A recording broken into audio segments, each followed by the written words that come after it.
Great. Well, really excited to see everyone here this evening. Thank you for joining us. I am based in Atlanta, Georgia. I got a chance to drop by the Northwestern campus last week and work out of the garage. And so super excited to generally connect with you all this evening.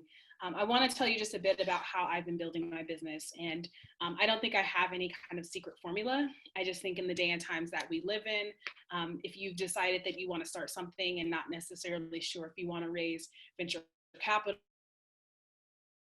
a lot of the methodologies are really just like based on, it's really just based on like doing the most with the least and ensuring that you are truly in love with your idea has some traction and some leverage. And then also you have a sense of purpose, conviction, and direction and vision for what it is that you're trying to accomplish. And so I'm gonna share my slide deck. I'm sure you all are over PowerPoint slides and Zoom calls, but this is gonna be really good. I promise you will get your money's worth.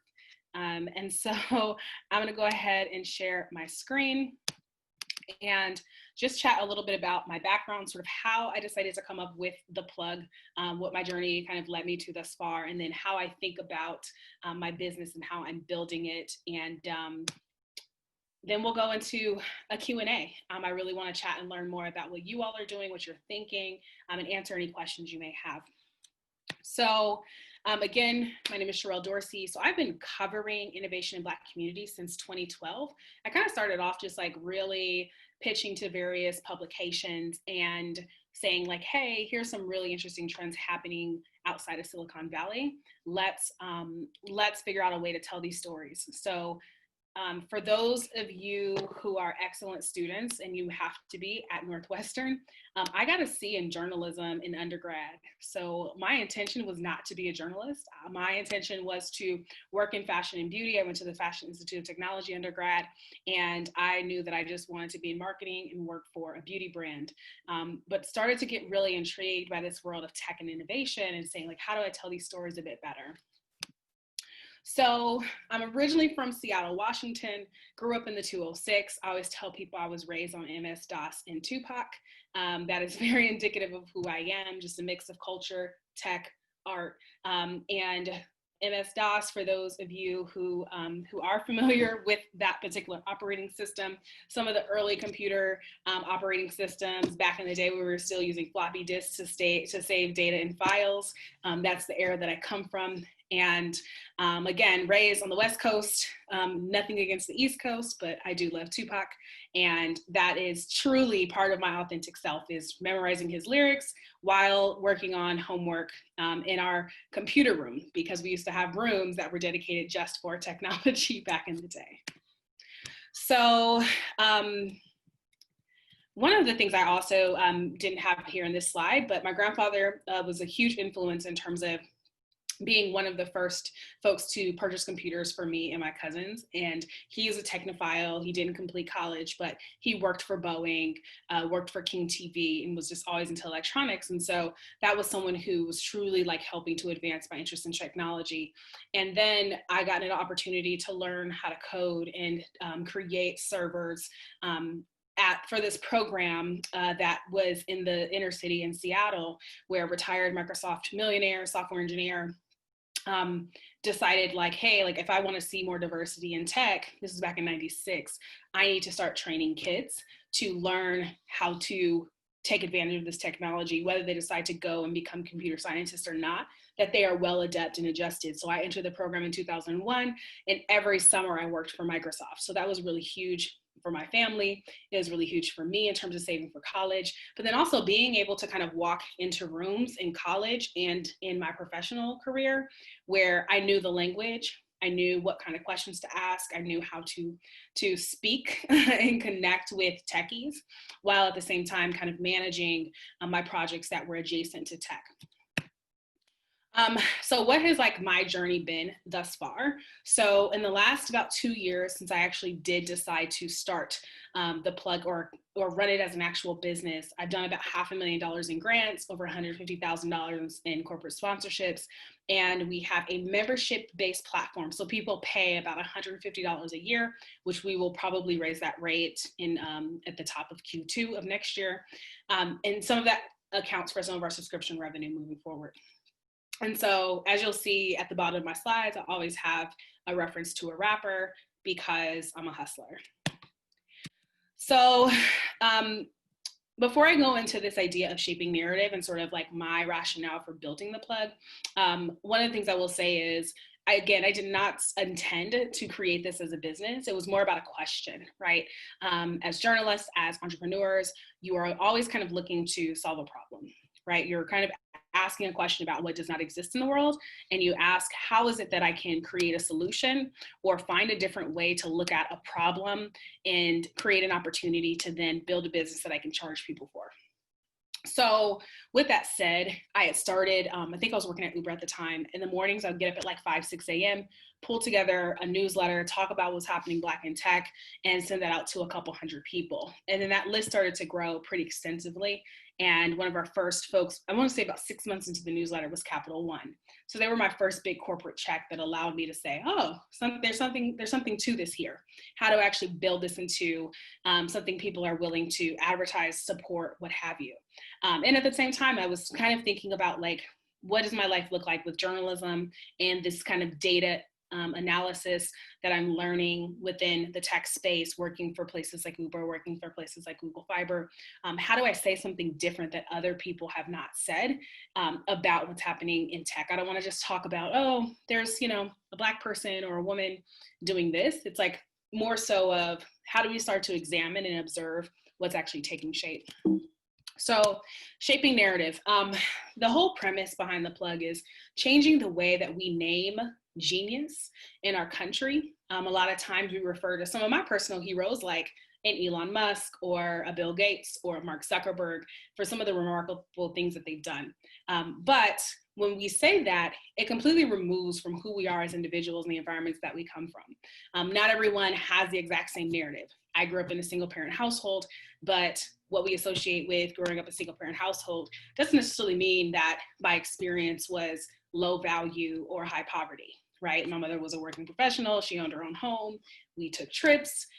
She was able to like put me into various programs and activities. And my story, when I think about what I saw as innovation in my community, it was the salon owner. It was the bake shop person. And these individuals were quintessential to our communities. But where I came from, no one would say that, oh, this is such an innovative place, right? You had to physically go to a place. You had to go downtown. You had to go, in my case, I took the bus to Redmond and went to Microsoft. And those places were seen as innovative. So when you are from a community that typically is not seen in that same limelight, how does that shape the media narrative about who gets to decide what innovation looks like in our world? And so that was kind of one of the first questions that I asked was like, who do we get to call genius, right? We have Harvard case studies of Beyonce's branding. We can't say that Beyonce is not an innovator or that she's not a genius. These two individuals on my right, can you raise your hand or drop in the chat box if you know who these individuals are on my right? Can anyone identify who they are? Cool. All righty. So who these folks are, the top right, Savitra Wilson is a entrepreneur out of New Orleans. She's raised over, I believe, $13 million for her company Resilia, which is a platform, a tech platform that helps to facilitate grant making between organizations and organizations like foundations and organizations like those who are service-based. So part of it is the facilitation of like the process of applying for a grant and then receiving the funding and then having to like report out what the outcomes are, right? And so even though that management tool provides a resource for both foundations and organizations to both match and also manage, the data that's being extracted about what impact looks like on the ground in those communities is one of the most viable components of this particular business, because you're actually able to measure dollar for dollar how are grant dollars and organizations themselves truly creating change. I mean, she's a tech company out of New Orleans, right? I mean, that's not something you always hear every day. So when I look at the Savitra Wilsons of the world, I think about being a young kid out of New Orleans that may see her for the first time and realize, oh, I can do the exact same thing. There are no limitations. At the bottom right is Tope Awatona. He is actually an Atlanta-based entrepreneur. He built the tool Calendly. How many of us use Calendly? Show of hands. Yep. So Tope is a pretty interesting individual. I've interviewed him a couple of times, but he essentially took most of his 401k, raised a little bit of seed money in order to build Calendly. You know, for those of you who know the stats, founders of color rarely get a ton of access to VC dollars. Women, very dismal. I think Black women as a whole get less than a percentage. And so, as you can imagine, he had very unique barriers building out this company, but continued to persevere. And now I want to say Calendly did about $60 million last year in recurring revenue, and they hired about 300 people.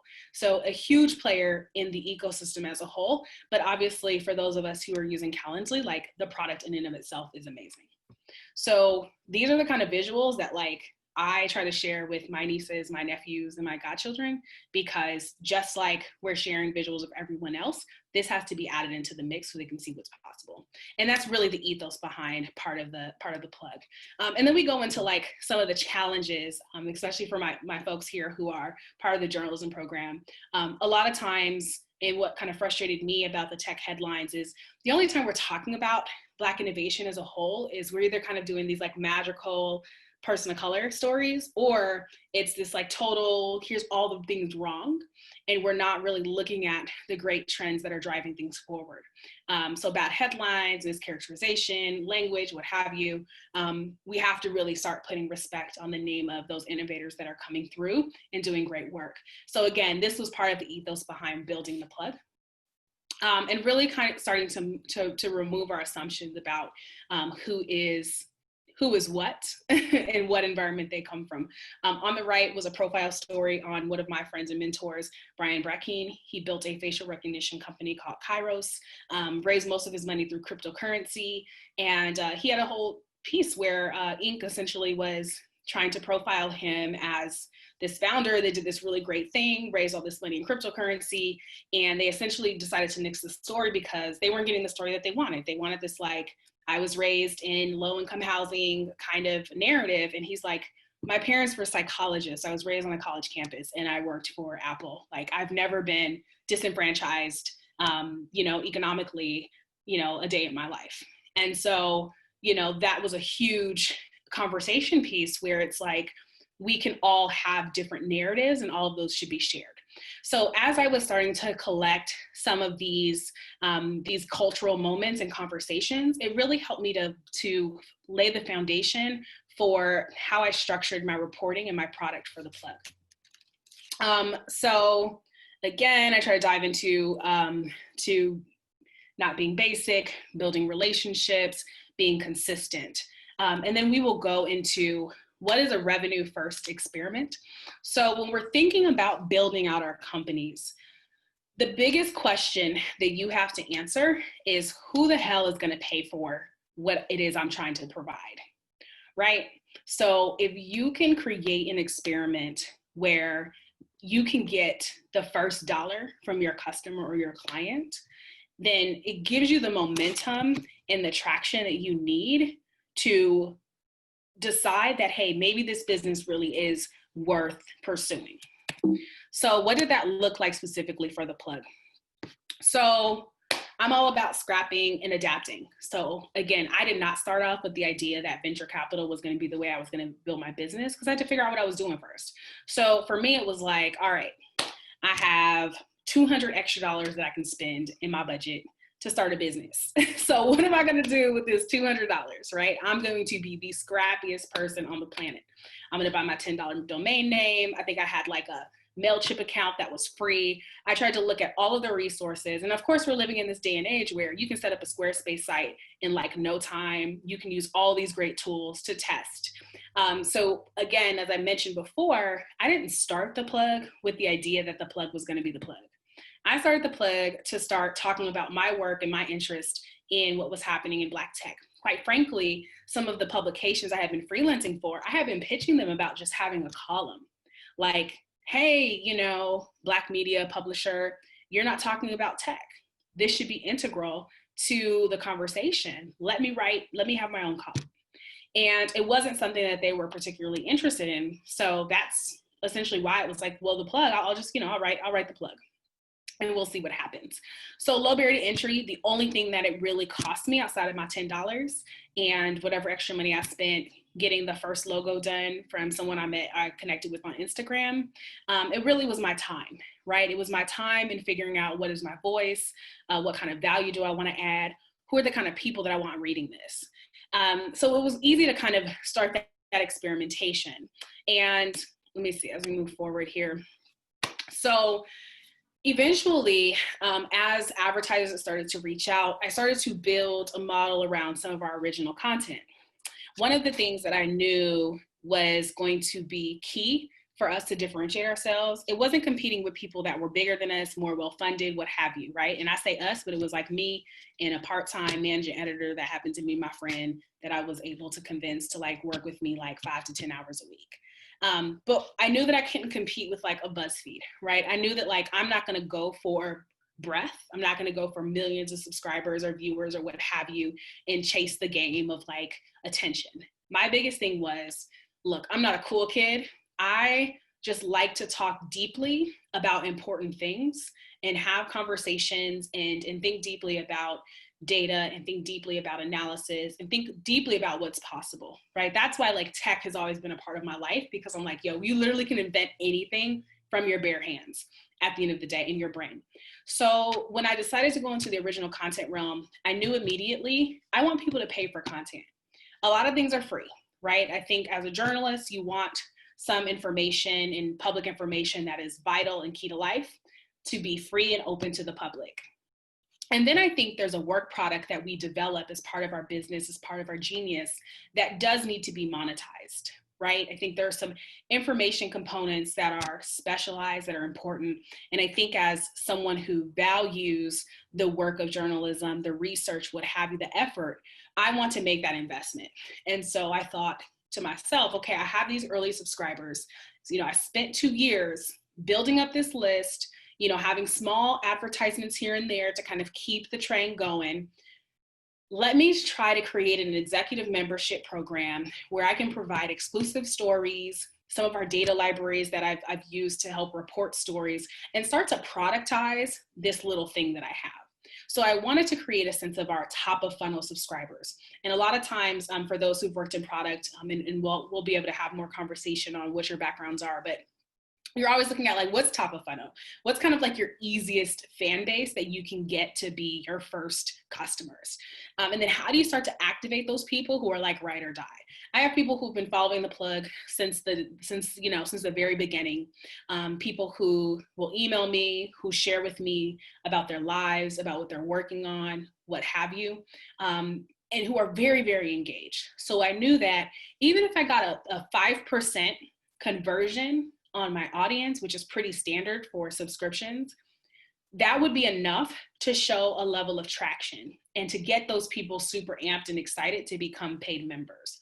So I ran another experiment and I made an offer. I said, hey y'all, listen, I'm thinking about creating a premium membership. If you're interested in joining it, fill out this Google form. Again, nothing super fancy. I sent an email. I got 109 responses. So there's just a screenshot. So I knew that out the gate when I was ready to launch, I could immediately convert 109 people as paid members. So again, making it a super, super simple, get that first dollar. At 109 people converting, I was able to make a little over $16,000 on that conversion. Now, compared to a larger company, that's not a ton of money, but that's like enough money for a startup to start making some additional decisions about like, okay, where do we need to make additional investments? How do we start to show this to a potential investor that like we're on some kind of a right track? Sell it well. So you're not ever building a company in a vacuum. You're leveraging your partnerships. Hey, Sophie. Good to see you. So Sophie and I, actually, Sophie's one of the students I had an opportunity to chat with for a bit while I was in town last week. And one of the things that I had mentioned is right now, especially like if you're in your early 20s, this is really the time where you are building high quality relationships. You are mindful about your interactions with everyone, because in that like 5 to 10 year stretch, those contacts are going to be the people who have made it to executive levels or director levels at companies that you'll be able to say, oh yeah, I worked with them. Like even today I was talking to a J school friend who is head of product at New York Times. And it's just like all of those connections and those social capital connection points are going to help you drastically in terms of building your business, accessing capital, and having people to vouch for you very publicly. So in addition to creating this revenue model through subscriptions and advertisements, I also knew that, again, I wasn't ready to raise venture capital dollars, but I knew that there was going to be some sort of support resources based on the industry that I'm in. So from a journalistic perspective, I knew that there were foundations that specifically were investing in the next crop of media talent, or also looking at the demise of local news and who were these niche-based publications that were going to come in to fill in. So that made me think a bit more strategically about how do I build relationships in these places where I may not have any. So then starting to think again from a standpoint of still being scrappy and adapting, who are the people that I need to start building relationships with, whether that is taking out to coffee, whether that's just generally like sliding in their DMs respectfully and just saying, hey, I admire and follow your work. Not even necessarily, asking for something right away, but just maybe inviting them like, hey, I have this platform. I love what you're doing. I want to share it with you. Here's access code. I want to give you access for a month. And so I just started to do that. Last year, I moved to Miami for 6 months to build a relationship with the Knight Foundation and literally like having lunch with some of their program officers and directors and continuously inviting them to try different things that I was testing out. Like we have an upcoming summit. And so it's like all of those contacts, I'm like, yeah, be my guest. Here's your redemption code. And constantly reminding people like I'm here, here's what I'm doing, here's what's coming next, making them feel like insiders. Now you don't have to overkill it because then you'll seem real creepy, but at the end of the day, like the art of networking is so, so critical. And I wish I would have learned that probably about 5 years earlier. But at the end of the day, there's some great books like Build Your Dream Network that I think is a great read to go back to at least twice a year. And there's a podcast called Build Your Dream as well. So when you're thinking about some of those ways to prototype and test your ideas and experiment, how can you find alternative sources of capital or cash to run those initial experiments and also have those great partnerships with partners that can add value to your business? Be it walk you into rooms, use their platform to experiment and talk about what you're doing. Really think holistically, and as some of my entrepreneur friends say, like think around the corners, around like the greater value. Not just the need that you have for the day, but what's going to be the need a year from now where you have a ton of traction, but now you need to hire.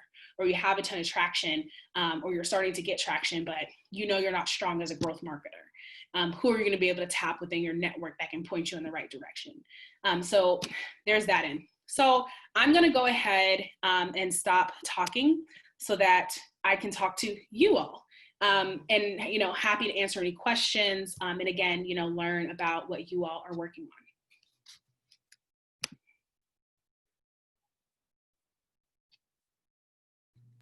Hi, I'm AJ. I'm an undergrad at Northwestern.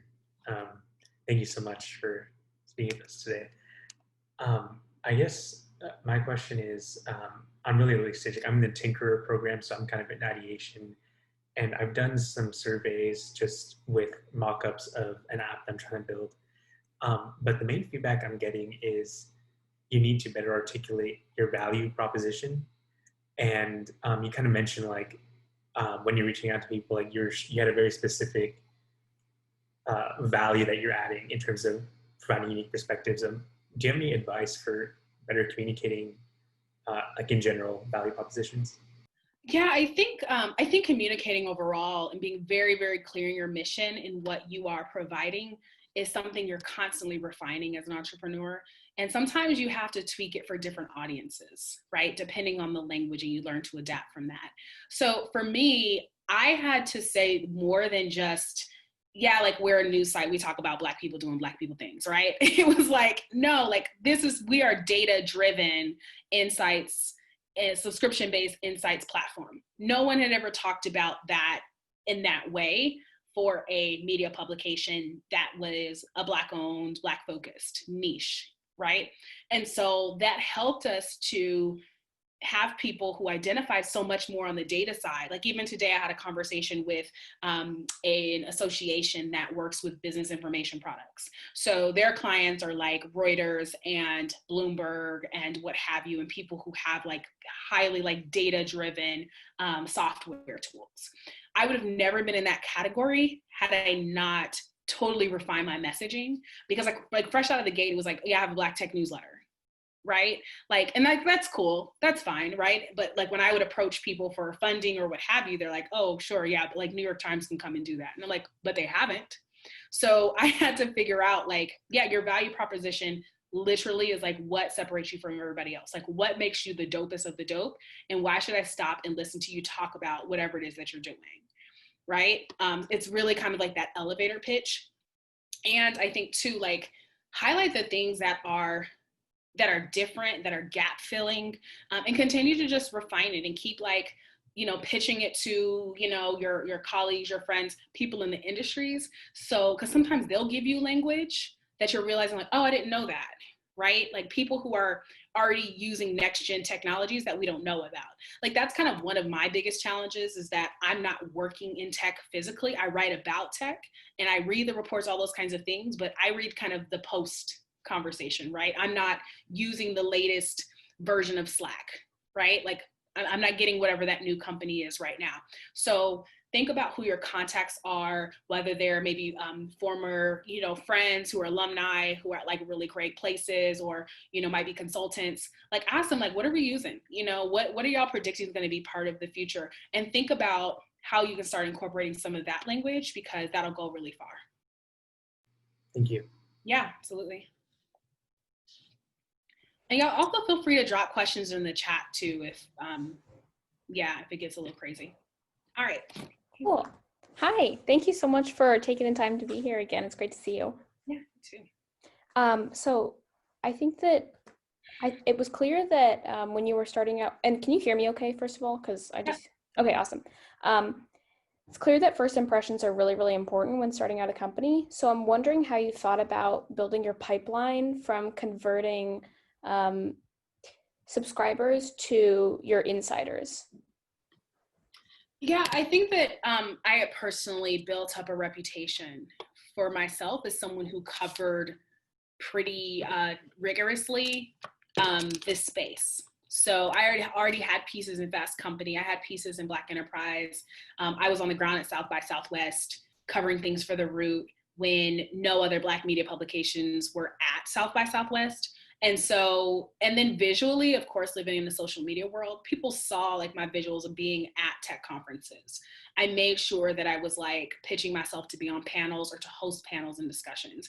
So I built up that reputation of being in the know and being someone who understood this space better than anyone else. So by the time I developed my tech newsletter, it wasn't like I'm just out here shooting in the dark and hoping people listen. It was like, oh, we trust Sherrell, so we trust what Sherrell has to say and her lens on things. And on top of that, like she's in the most obscure places. Like I'll be like in Richmond, Virginia at some random tech conference, and I'll be like interviewing Steve Case. So those visualizations like gave people a sense of confidence. And also like I could like, listen, I know what I'm talking about. I know what I'm doing at the end of the day. And so, yeah, so once I decided to launch, there was already a track record of trust for the most part. And then the biggest thing too, because I can't say that like the work was the greatest. I definitely was not the greatest journalist, right? Like I just had this rinky dink newsletter. I was consistent as hell. So it was like, I'm putting out a newsletter Monday through Friday. I don't think you'll understand how difficult that is, because every day I don't have anything profound to say, right? There wasn't always something major happening in Black tech news to say. So what it was, the consistency of saying, you're gonna see Sherrell's name or the plug's name in your inbox Monday through Friday, every single day. Now, granted, are there days that I missed? Yes. You know, there were holidays, there were days I just felt like, look, I'm tired, I don't wanna do this. But it was the consistency. It was like, again, Monday through Friday, I'm showing up, and it's getting better. You know, every time like we got a template, the email template changed. It was like, oh my gosh, great. Like y'all look good, you know? That's why I knew for our super fans, the people who had stayed with me from the real like rinky dink site, you know, Squarespace I put together with a terrible color scheme up until now, it's like those individuals are like, we don't care about it being pretty. We care about the quality of the content. And that was our selling point, that every other Black tech news site was copy and pasting press releases. They weren't doing journalism. And we can't call and conflate journalism and being a blogger as being the same, or copy and pasting a press release, right? Like, to me, like it's a disservice. It is disrespectful. And I think, you know, particularly when we're talking about having an inclusive tech ecosystem, we can't spend a great deal of time on talking about Google and then just kind of like wipe the floor with small startups that, you know, aren't the same or what have you. And so again, you know, I think that the biggest lesson for me has been just show up every day, whether it's pretty or it's not. People are forgiving, and more so than often, they just really want to see you win. And so it took me probably 6 months longer than it should have for me to even launch a subscription platform, because I felt like it had to be perfect. And there's that saying, and sometimes it's kind of annoying, but it's like, you know, perfect is the enemy of good. It's like, just get it done, right? And it's like the moment that I just got it done, it wasn't pretty. Again, we had just used a Memberful to run our subscriptions. And, you know, links were broken. Like it was funky, you know, it was really, really funky. But again, that was the level of the experimentation, because I knew that I only have 109 people. I don't have my entire list. So I have time to fix it if I need to. And honestly, I learned a lot of that too from working at an Uber, because you'd have an idea on Monday and you were running it by Thursday. And sometimes it was rinky dink. And so you had to kind of just like fix it as you went along. Like I remember we did an ice cream, and this all stays between us. I know this is being recorded, but like, I don't know if this is under my NDA or not, but like we did a whole ice cream promotion where you could order ice cream in the app. And no. The best example is there's supposed to be an inhaler or a breathalyzer where you can order, you could like stand like at this kiosk and use your Uber app to like do a breathalyzer before you decided to take your keys and get in your car. And if your breathalyzer came back as, you know, your alcohol, you know, levels are too high, it would order a car for you. And the funny thing is that the machine itself actually didn't work, because there was always like a undercover Uber rep that was close by, and they would just order it from their phone. But the machine would tell you the alcohol toxic level, but you had to like order for that. So it was just really funny, because we had to make the magic just happen as we went along until we could work out the kinks. And so I think that is what gives you your boldness, and it gives you your relentlessness and your grit as you're building something from the ground up. And I didn't choose to go and do this full time until after grad school, when I finished up in 2018. And so it, you know, again, like experimenting is great, because you can do that as you are going to school. You can do that as, you know, you're maybe working somewhere full time and you're still trying to figure it out. It's like, you know, do the most with the least. Thank you. Absolutely. Great question. Hi, this is Shanna. I have a question for you in terms of, my idea right now is actually a mobile app, and I'm trying to figure out whether or not to charge users. And I know there's this huge consumer psychology barrier to paying for apps. And so I'd be curious to hear about your decision point and how you decided to, you know, create these super users and start charging for the content, and what truly made that successful.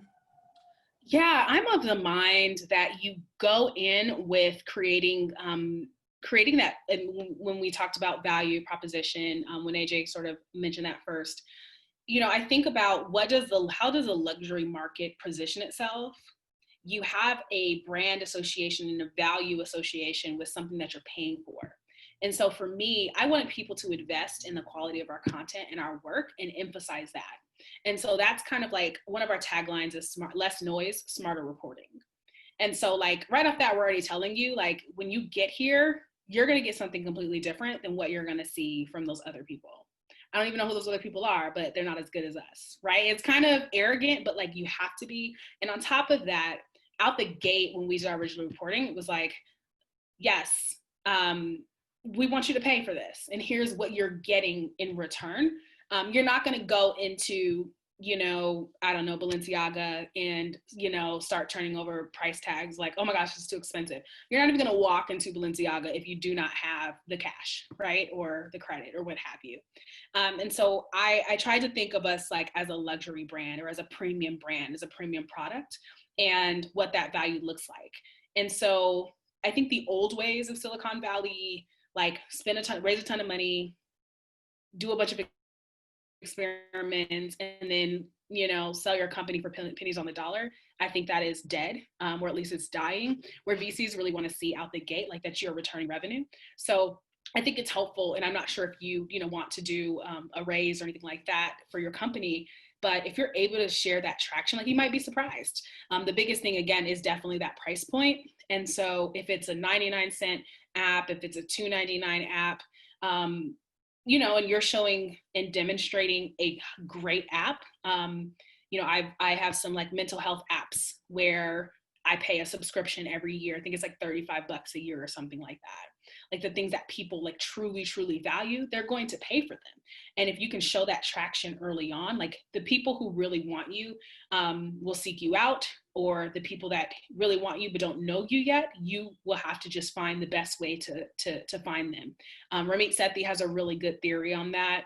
I think Seth Godin as well is like being the purple cow. That's a really great marketing book to read as well. But I'm a fan of like, put a price on the value that you're creating. Like there's too much free shit floating around. And I think that it diminishes how we value the work that people do. And you see these companies who raise a ton of money, who lost a ton of equity because they didn't have that early traction. And you see them now scrambling to try to figure out how to get people to pay for something that they gave away for free for so long. Like I have the app Clue, and like every other message is like, oh, pay for this. And I'm like, but you've given it to me for 5 years for free. And none of the features that you're sharing for me like matter, you know, but like you blew through your VC money and now like you're trying to figure out how to survive. And so I knew that that wasn't how I wanted to build my company, because number one, I'm afraid of taking money from people and then having to pay them back, and I don't have it. So I was like, well, we'll try this first, try to get the money first. And then, you know, we can kind of on the back end, you know, figure out where else we need to get additional capital. So I hope that's helpful. What kind of app are you starting, if you feel comfortable sharing? Yeah, definitely. It's a bill splitting app, so it's not like super revolutionary, but I'm trying to transform and make better the experience of going out to eat and having to split the bill, or even for people renting an apartment together or doing travel. So I know there's competing apps out there, but I just feel like, to your point, like I also have similar mental health apps. I wonder if we have the same ones, but those are kind of like critical to life to a certain degree, right? So people are willing to pay a premium. But I've done some interviews, and for a lot of these other apps, like you mentioned, there's so many free ones out there. So people kind of weigh the pros and cons, and they're like, if I can already get a substitute, even if it's not as good for free, they might opt for that, right? So yeah, and I imagine you're doing your competitive analysis and figuring out like what is working with those apps and what isn't. And then if you are able to solve for the things that like make it cumbersome to use those apps, then I think that like that's part of the value prop that you are adding for users to really know and understand. And I think because like social media ad content is kind of easier, I think even finding like the timeliness of the situation, like are more people now taking on roommates because the economic climate has changed, right? Like what's the marketing piece or the marketing messaging that allows you to say, hey, like make it easier, like split the bills. There's no more like oh, this didn't come through, what have you. And then also just the transparency around like, what does the transaction fee look like in order to use it? Am I paying for the app up front, or am I just paying per transaction, which sounds like that might be most ideal on the back end. But yeah, I hope that's helpful. It is. Thank you. Yeah, for sure.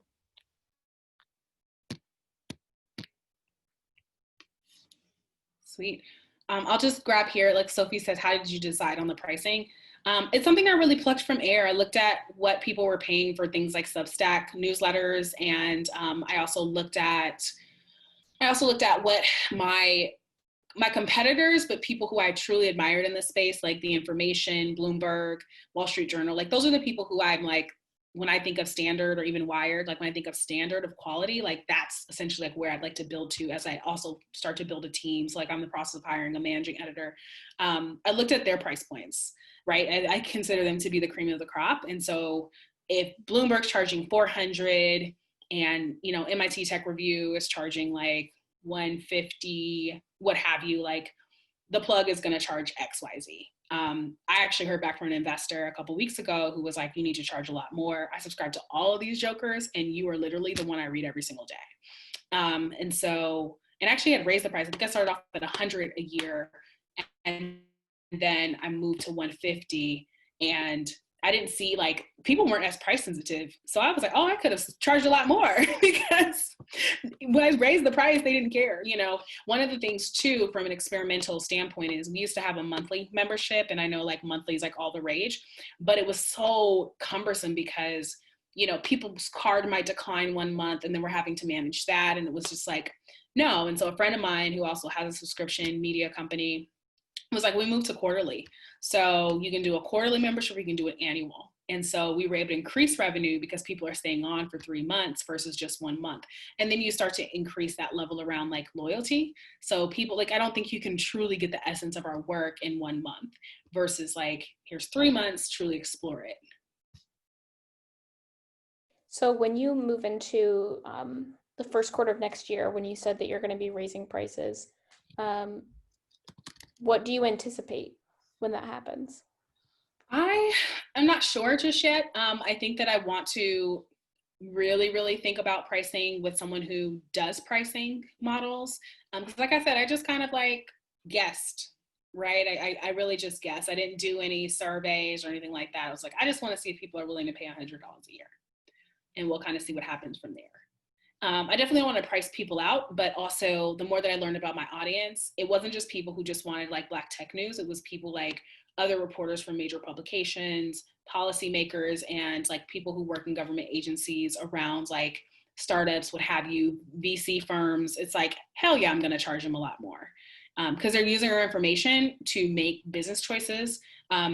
Almost every week I get a founder who reaches out and like, hey, you highlighted us in your startups to watch, and we had a VC reach out to us to invest, or we were crowdfunding and we saw more people, you know, buy shares through coming from the plug.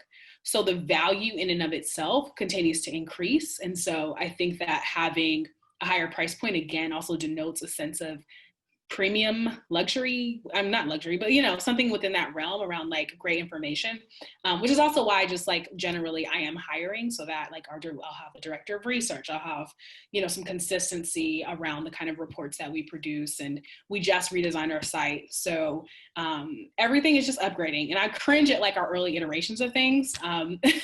But I think the more that we're able to make investments in the experience, then the higher price point. And then we'll have different concessions for like students, right? There's never not a time where we get like early startup entrepreneurs who just don't have it, that we wouldn't like provide a really great rate or even for free. Because of course, like, you know, the money I think is less about the money itself and more about the value of making people make the investment towards something that they value. Hey, so my startup's currently in the ideation phase, and I'm currently trying to like build out my MVP.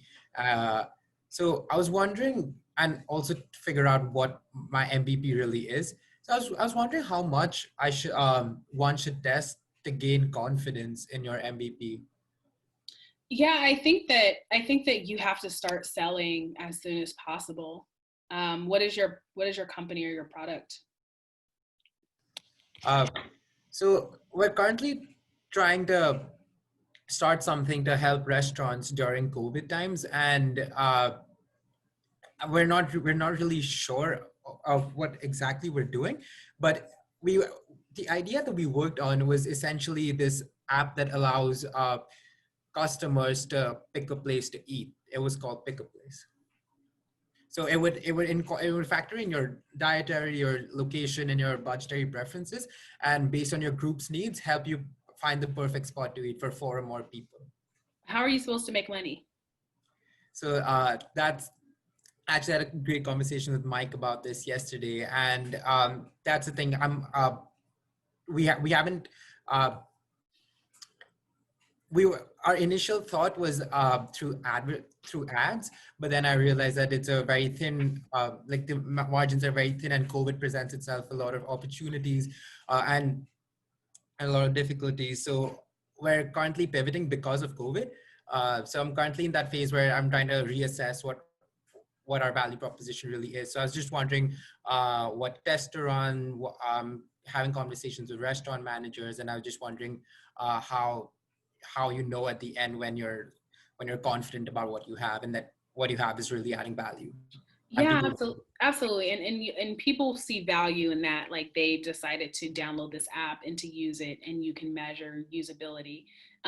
One recommendation I would make is to also think about affiliate sales. Like maybe a restaurant can't give you money up front for advertising, but are they willing to give you 10 or 20% of that particular booking? That was kind of essentially how Uber worked, right? Where they take a percentage of the actual ride, and then the rest goes to the driver. So is that a model that you could potentially have, that's very similar? The great thing is you have like the Postmates, the Uber Eats, the DoorDash that I believe already operate on that model. So restaurant owners aren't necessarily,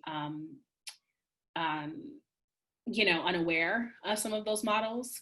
I would ask questions with restaurant owners, to kind of see. And then I would also ask questions of, student body, like is having a certain dietary preference or issues, how challenging is that? And I'm not sure if you've done your customer discovery just yet, but how challenging is that truly for people as they're navigating some of these food apps? Because we do know like food delivery has increased, obviously around some of the safety precautions with COVID. Is there an integration that you might want to have with some of the existing apps, what have you? But I think that ongoing customer discovery can help you to really refine some of that minimum value proposition, and then being very clear about what revenue model makes most sense. Because if they book through you, or like when I think about people like Honeybook and Ebates, which I think is called Rakuten now, like their value proposition is like, we're going to save you money every time you shop online. Right. And so they're the broker, not even necessarily the broker, but like I may go to a website and it's like, oh, get 4% cash back.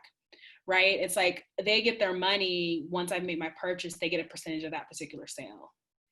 Right. If I'm shopping at Nordstrom or Macy's, whatever it is.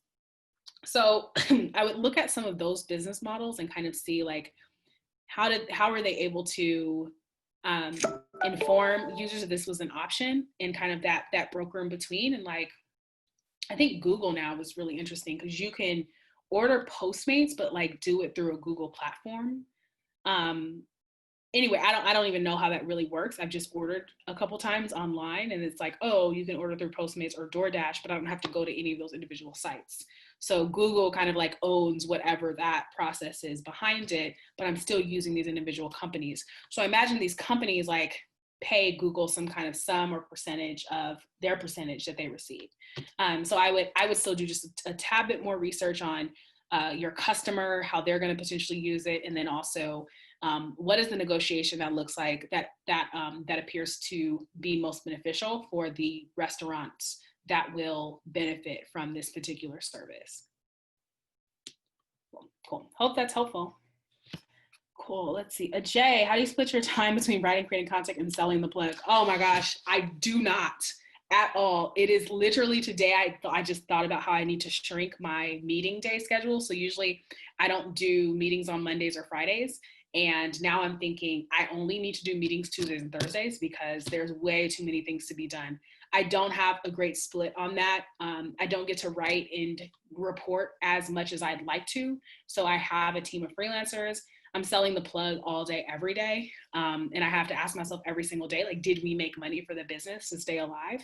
And so I try to prioritize those high revenue things first, but it does eat into my ability to report, which is really, really rough. As I mentioned before, the reason why I decided to raise, so I'm raising a seed round of $1.4 million. I've had an angel investor in the past. I've raised some grant dollars, so that helps us to really stretch the money that's in the account today. But I decided to raise because I'm like, I need a team. Like, this is the most unsustainable life you'll ever have if you do not have team members to assist. And so my managing editor that I'll hire will be able to kind of take over content, so I can focus so much more on sales and biz dev and getting to the next level. Because especially as the founder or co-founder, you are responsible for setting the vision, right? Like, who we are today cannot be who we are next quarter. And it can't be, 24 months from now. So I need to be able to make sure that, like, I'm constantly pushing us to get better, to do more, to fill in gaps, to stay creative, to stay competitive, what have you. But yeah, no, I have no perfect answer for that. If you have tips, please share.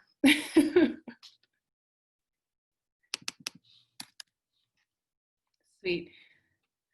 Siddharth, did you have another question? I see like you popped up here in the frame. I'm not sure. Cool. We're running up on an hour here, so I want to be respectful of your time, Sherrell. Thank you so much for all the insight and advice and interesting stories and anecdotes you were able to share today. Yeah, absolutely. I'll just say, it's an interesting pathway to kind of take. I think you kind of have to be a little outside of your mind to decide to do this, but I'll tell you, every single day, like, even when I have hard days, there's nothing else that I'd rather be doing in the world. And I figured it's kind of now or never to take the risk that I'm taking. I don't have a family that, like, I don't come from money. So my situation is very different in that when I kind of decided to go full time, I still took contracts on the side to just keep the bills coming. But one of the biggest things I did is, like, I left New York City. It was way too expensive to live there. So I reduced my cost of living. I didn't reduce my quality of life. I just reduced my cost of living. Some people will say, like, sleep in a bunk bed in a hostel and, like, eat ramen. Like, no, like, do not compromise your mental and physical health for anything. Because at the end of the day, if it all goes belly up, you have a great story to tell. You can always get a job somewhere. The biggest thing is, like, being kind. Again, that network is super important. Like, care about people. I think regardless of, like, my network and what people can actually do, I think just being able to say, like, hey, how are you? How's the family? Matters a great deal. I think we're really entering a space where we're all going through a lot. It's been a very traumatic year for a lot of us. And so remembering that, like, all this stuff is cool, it's great, it's exciting, it's hard. You'll learn so much about yourself as a leader and as a person. But you get to also shape what the future of the business world looks like. And I just want to leave that with you all, because it costs nothing to be kind and to be ethical and to just really make choices that are going to be in the best interest of not just your team, but your vendors. We're building out a really incredible tool on measuring diversity, equity, inclusion at tech companies. And, I truly believe, like, the future of data is about companies themselves being transparent about who they are and how they show up in the world as corporate citizens. And so, and I can't hold those folks accountable if I don't hold myself accountable as well, in terms of how I treat my team and acknowledge them and their work as well. So I'm really excited about what you all are building. Hit me up on LinkedIn. If I don't get back to you right away, it doesn't mean, like, I'm ignoring you. I'm just, like, in the mud. But stay close and connected. And if I can be of help in any way, we are going to be doing monthly conversations. So we'll have different topics. So feel free to kind of jump in on those, ask your questions, what have you. Great. Thanks again. And thanks everyone for joining. Have a great rest of your evenings. Have a great evening. Good night.